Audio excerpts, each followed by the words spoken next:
Hello everyone. In today's case, we have an unsolved mystery of how a 20-year-old can disappear from a campsite in rural British Columbia and not be found for over a decade. Madison Scott was born April 29th of 1991 to her mother Dawn and father Eldon, and had two siblings named Ben and Georgia. She loved hockey and was a passionate player.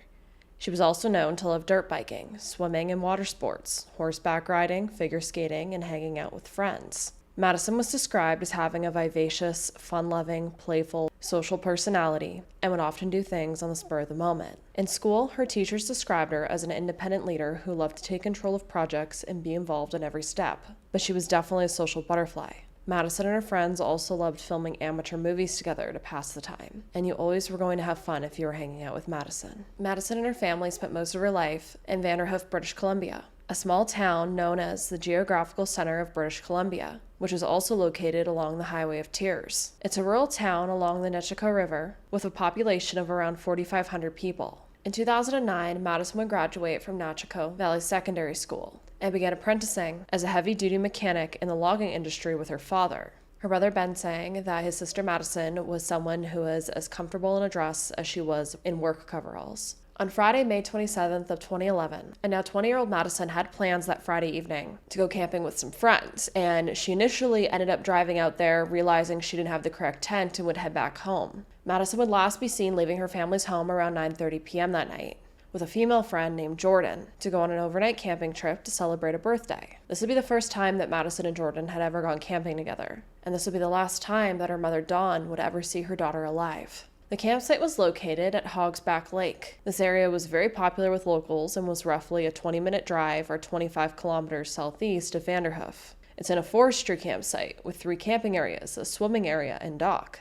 The lake is around 1 kilometer long and is surrounded by forest, with several trails leaving the campsite, including a portion of the Telegraph Trail. Once 2 girls arrived at the campsite, Madison took out her tent and pitched it next to her white Ford F-150 truck. The party was said to have roughly 46 people in attendance, from the ages of 18 to 25, with a few older partiers up to the age of 40 from the Vanderhoof area. But there's a lot of talk about another group of people showing up to the camp area that weren't part of all of the friends that were already there. But during the party, Madison was texting with her parents, she was texting her dad, she was seemingly having a good time, and nothing seemed to be unusual. Sometime after midnight, a fight would end up breaking out, and Jordan, who was admittedly very, very drunk, ended up falling into the fire pit. After this, Jordan claims she went to the tent, and she claims Madison was inside the tent in the sleeping bag as if she was going to go to sleep. Jordan claims that she ended up asking Madison if she wanted to leave with her because she wanted to get out of there at that point. She was very intoxicated. She had just fallen into the fire. People were fighting. She didn't want to be part of that. However, Madison was already settled in for the night, it seemed like. She was laying in her sleeping bag.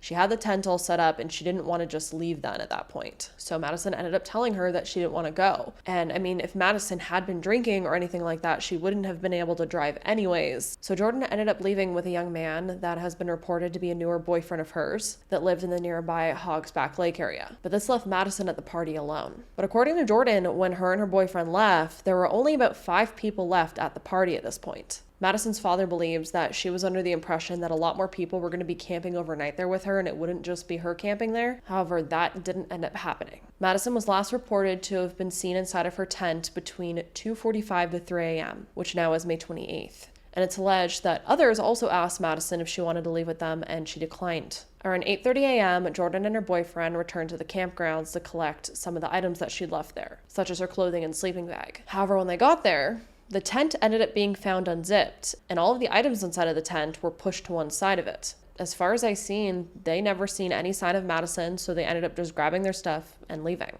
Around 10 a.m., more partiers returned to clean up the campsite. I noticed Madison's tent and truck were still there, however, no one ended up checking on any of it. What is interesting, though, is that no one ended up staying there, and at that point, there were no other tents or campers kind of in that immediate little area. Later that night, there was an even larger party that took place at the campsite where Madison's truck and her tent were still at. This party was reported to have around 150 people, and during that party, Madison's tent ended up being trampled. However, no one at that party reported seeing Madison either. At this point, no one had seen or heard from Madison since the night before, and her parents had begun to worry. But Madison was technically an adult, she had always been responsible, and out at the campsite, the cell phone service wasn't the greatest. So her parents were worried, but they didn't act on their worries at that point due to those circumstances. However, Sunday, May 29th rolled around, and still no one could get in contact with Madison, and she hadn't shown up back home. Dawn ended up calling Jordan's mother to see if they had any clue where Madison had gone. Maybe she was at their house, or they knew like her next destination. Because as far as Dawn knew, Jordan didn't have any other solid plans that weekend other than that camping trip on the Friday. However, when Dawn called Jordan's mother, she was informed that Jordan had left the night prior, and Jordan was actually at work, and no one had any clue where Madison was. From there, Dawn ended up calling her husband Eldon and updating him on the information that she'd learned, and the two of them ended up deciding to drive the 20 minutes down the Hog's Back Lake to see if they could figure out where Madison was and what she was still doing there, if she was even there still. Upon arriving at the campground, Madison's parents would end up finding her white Ford F-150 still sitting there untouched and her flattened tent. Thankfully, they ended up having a spare set of keys for the truck, so they ended up getting inside of the vehicle, and inside, they would end up finding Madison's purse, along with clothing items, toilet paper. However, Madison and her cell phone could not be located anywhere. Dawn would end up going over to talk to some nearby campers who turned out to also know Madison, but they hadn't seen her either, and they confirmed that her truck had been sitting there for the last day or so, untouched, and no one had come in and out of it.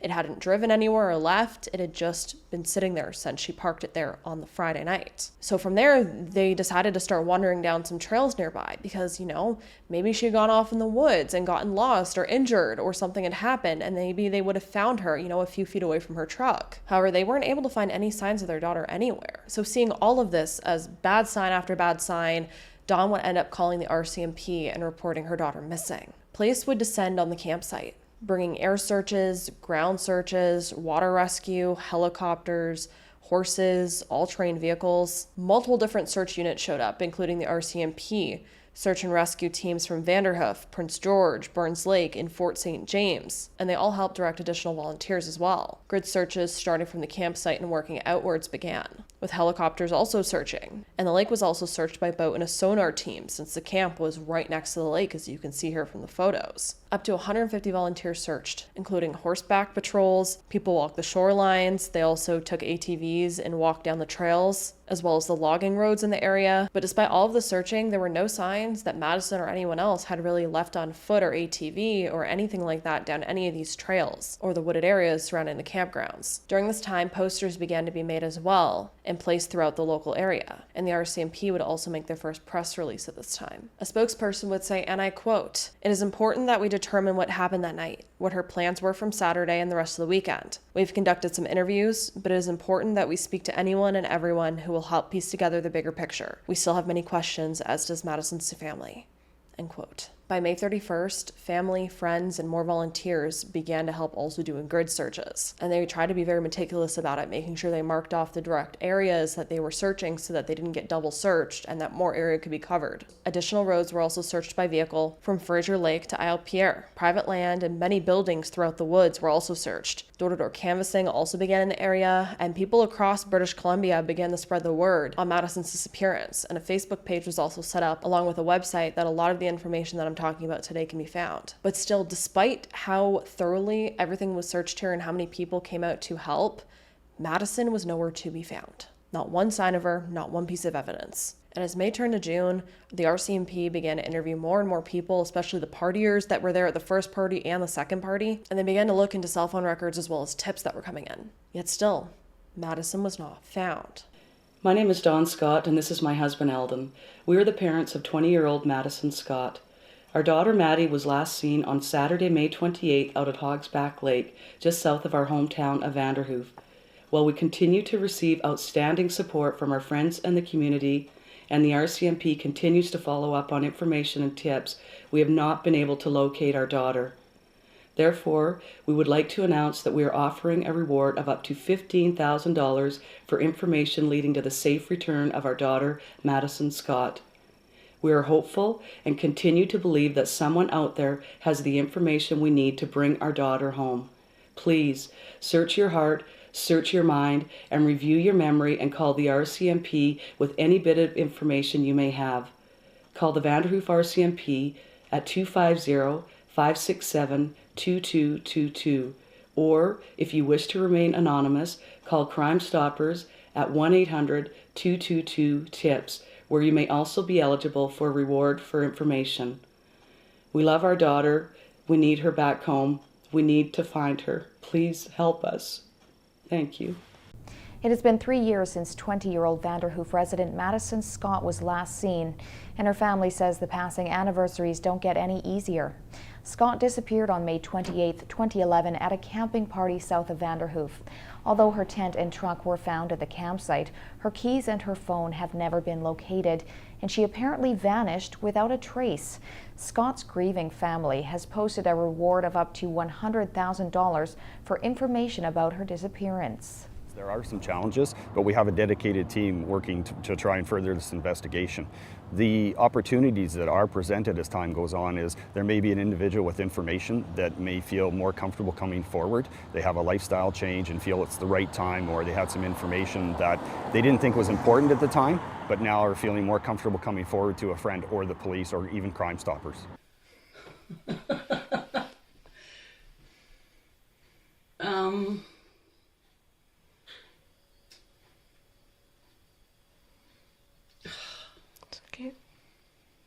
It's definitely really hard to believe it has been 10 years.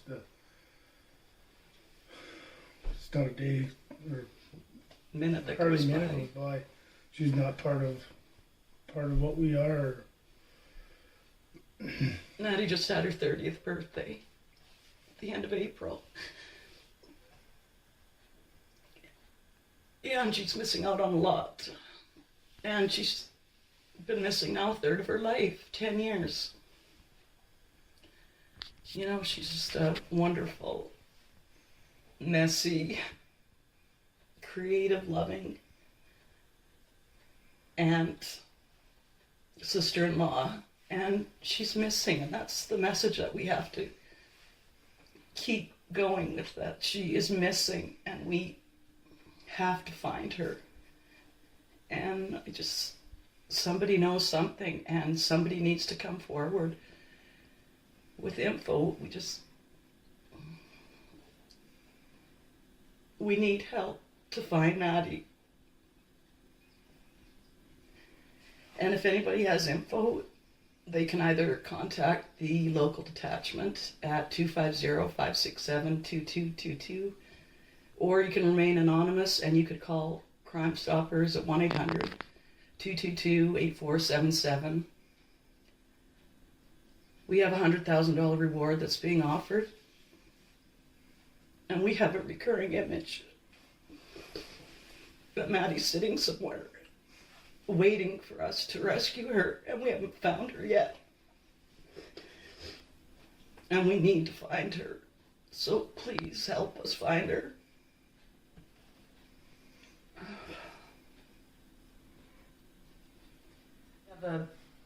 We've been having a yearly poker ride to raise awareness that Maddie is still missing, and we meet out on the trails where she went missing, and last year and this year, because of COVID, we haven't been able to have it, which is unfortunate because it's a great awareness to keep the word going that Maddie is still missing, and so we unfortunately won't be able to have it again this year, but we're working on something that we're hoping people will be out on the trails next Saturday.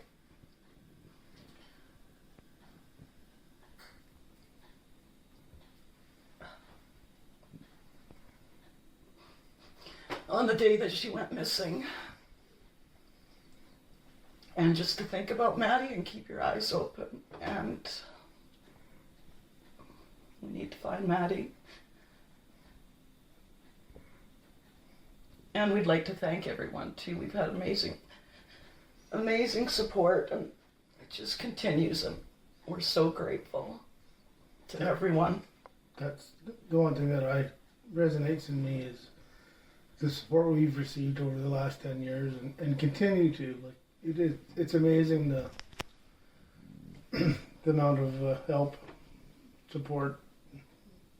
You know, whenever we need to do fundraising, whatever, it's never been an issue. So that's one thing that we're very grateful for. For 12 years, the campaign to find Madison would continue. A large billboard with Madison's case and contact information for police would be placed all across northern British Columbia, and her family even offered a $100,000 reward. It wouldn't be until over a decade passed that in May of 2023, remains would end up being found on a rural property 16 kilometers from where Madison had disappeared. And not long after, these remains would be identified as 20-year-old Madison Scott. The location Madison's body ended up being found ended up being just over halfway back from the campgrounds to Vanderhoof, on a property off a gravel road. A search warrant ended up being secured, and for 3 weeks, RCMP cruisers, unmarked trucks, and a white tent canopy were visible from a gravel road near the property. I want to bring you some breaking news this hour. Police in British Columbia say they've found the remains of Madison Scott 12 years after she went missing. For more on this, let's bring in the CBC's Sarah Galashan. Sarah, what more can you tell us?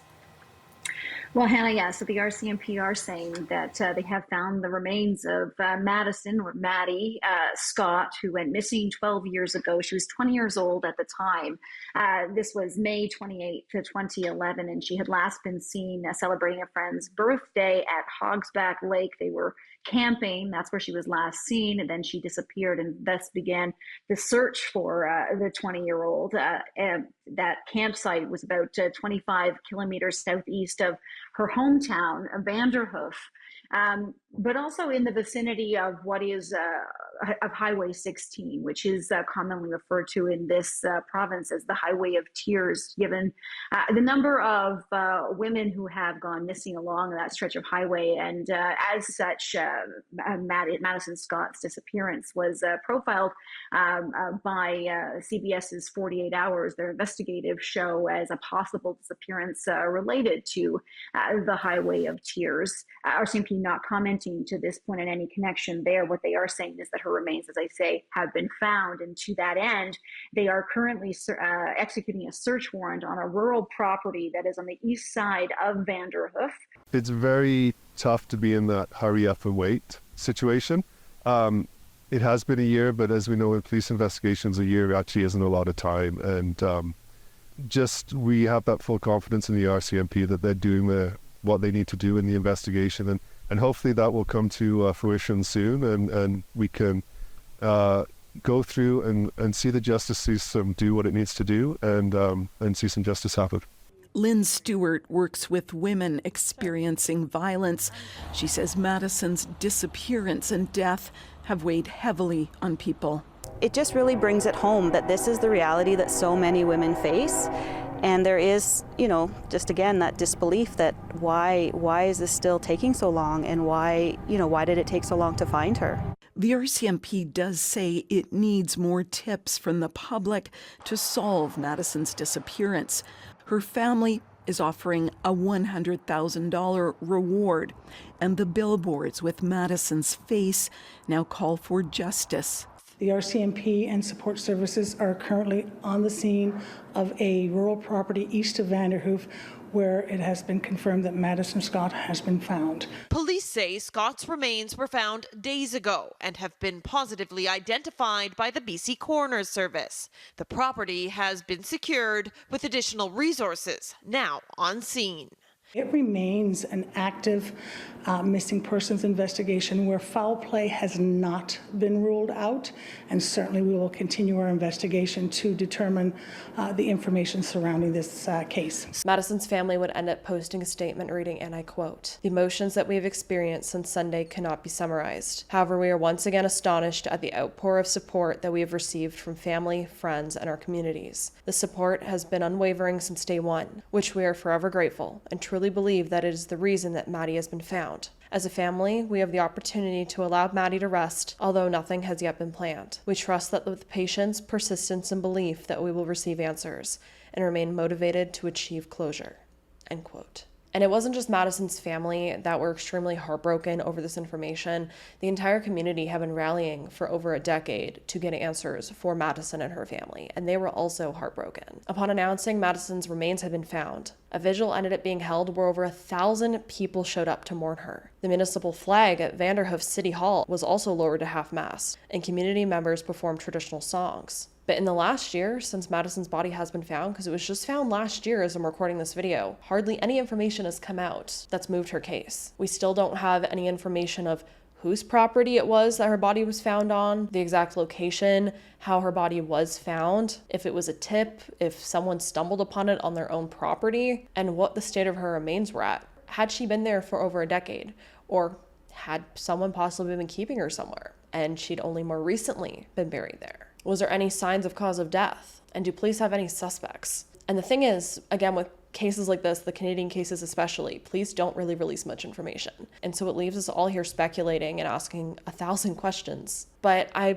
have a feeling that police might not have much, because they're still seeking tips and information to solve Madison's disappearance and her murder. But we do have is quite a bit of information of what happened to Madison before she disappeared. And I think one of the biggest theories around what may have happened to Madison is that that night she was left at that campsite alone, and someone with bad intentions may have stumbled upon her, realized that a young girl was alone in a very rural, remote area down logging roads. They may have had bad intentions and possibly kidnapped her from her tent, which could be why all the stuff inside was pushed to one side. Maybe there was a struggle. It would also make sense why the door to the tent was left open, because a kidnapper most likely isn't going to have time to zip the tent back up. Now, again, we don't have much information, but we do know from talking about a lot of cases, people who kidnap young women usually have bad intentions.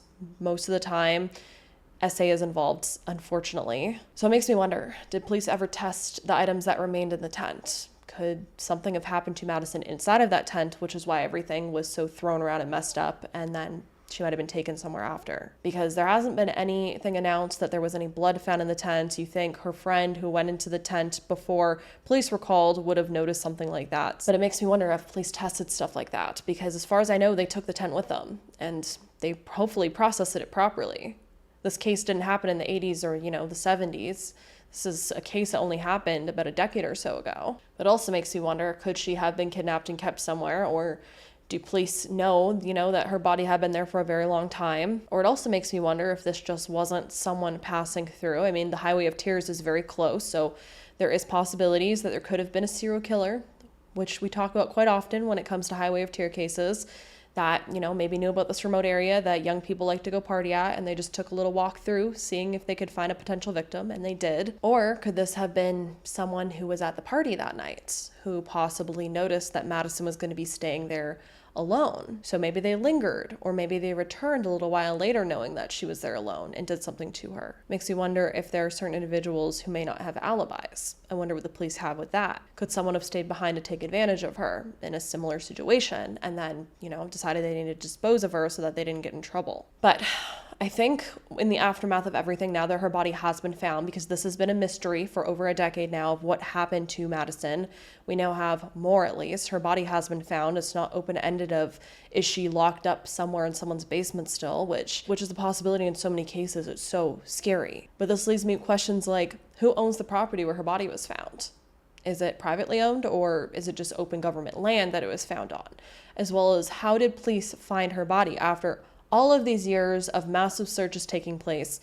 How is her body found in this random area on a very remote gravel road that police don't want to talk about? It really makes me wonder, who owns this land? How did they end up finding her? Was there a tip? Did someone talk? Clearly, they don't have anything super solid, or else someone would have been arrested by now, you'd think. Unless someone tipped the police off because they know someone else did it, and the police just don't have solid evidence to tie it to this person. So that's why they can't make an arrest right now. But this one really leaves me with a lot of questions. But let's take one more good look at Madison, in case maybe you were there in that area that time. Maybe you've heard someone talking a little too much about a young girl with this description that they may have hung around with, and you might have just gotten a bad feeling about it. Maybe this will spark a memory in you that could lead to answers. Madison is described as a 20-year-old Caucasian female, standing 5 foot 4 inches tall, 170 pounds, with ginger hair and a tattoo on the inside of her left wrist. She was last seen wearing a black t-shirt and blue jean capri pants. She was driving an off-white early 1990s model F-150 pickup truck and had a two-tone blue tent.